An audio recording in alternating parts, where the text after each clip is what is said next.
दुखी होने वाला व्यक्ति आवश्यकता से अधिक दुख भोगता है। असफलता जीवन का एक हिस्सा है।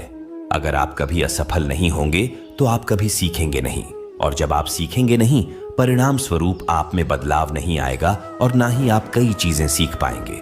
इसलिए जीवन में असफलताएं बहुत महत्वपूर्ण हैं।